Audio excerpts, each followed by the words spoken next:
ნაყოფიერი მიწების ზოლს და ფაქტო ეს იყო ის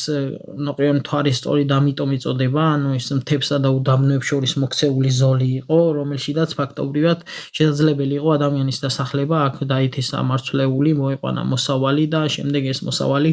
გამოეყენებია. ანუ ეს ტიგროსი და ეფრატი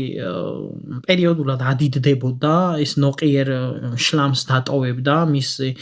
ნაპირების გარშემო და სწორედ ამ შლამს იყენებდნენ ადამიანები დასათესად, მაგრამ მიუხედავად ამისა, ერთი მნიშვნელოვანი რაც არის,